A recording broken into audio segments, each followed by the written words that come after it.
क्या नाहर की वफादारी असली रंग दिखाएगी?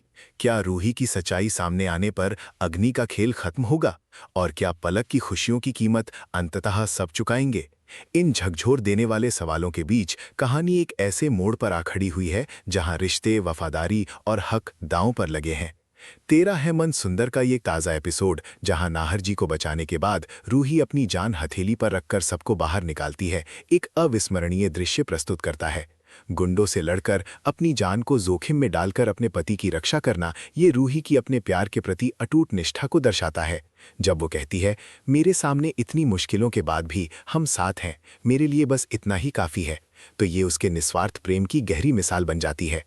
अगला दृश्य, जहां नाहर जी अपनी पुरानी वसीयत को अमल में लाते हुए अपनी सारी जायदाद रूहान के नाम करने का फैसला करते हैं, एक बड़ा झोल है।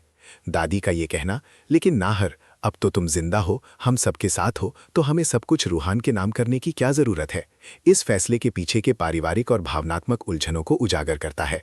लेकिन नाहर का अटल रुख, ये मेरा फैसला नहीं है, ये दादाजी का फैसला है और उन्होंने बहुत पहले ले लिया था कि सब कुछ रूहान का होगा। ये स्पष्ट करता है कि वो किसी की भावनाओं से प्रभावित होने वाला नहीं है।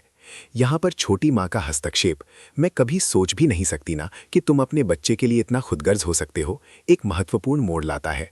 ये नाहर को रूहान के बारे में सोचने पर मजबूर करता है, लेकिन साथ ही साथ ये सवाल भी उठाता है कि क्या वो अग्नि को रूहान का केयरटेकर बनाकर सही कर रहा है।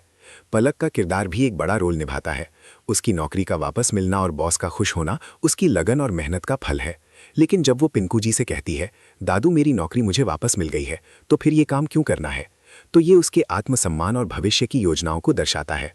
हालांकि जब वो कहती है, कल को हमारा परिवार आगे बढ़ेगा, तो फिर हमें एक्स्ट्रा सेविंग्स की भी तो ज़रूरत होगी ना, और अपना बिजनेस तो अपना ही होता है फिर, तो ये उसके व्यावहारिक और दूरदर्शी स्वभाव को उजागर करता है, जो परिवार की आर्थिक सुरक्षा के लिए सोचती है।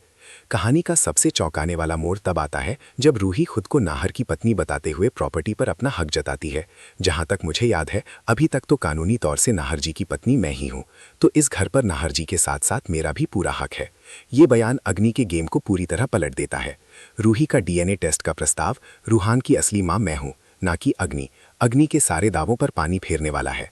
ये एपिसोड हमें इस बात पर सोचने पर मजबूर करता है कि क्या वफादारी सिर्फ कहने की बात है या सच में है। क्या अग्नि सिर्फ अपने लालच के लिए सब कर रही है या उसके पास भी कोई मजबूत वजह है? और क्या रूही की सच्चाई की जीत होगी या उसे और भी बड़े संघर्षों का सामना करना पड़ेगा? आगे आने वाले एपिसोड्स में इन सभी सवालों के जवाब मिलने की उम्मीद है, जो दर्शकों को अपनी सीटों से बांधे रखेंगे।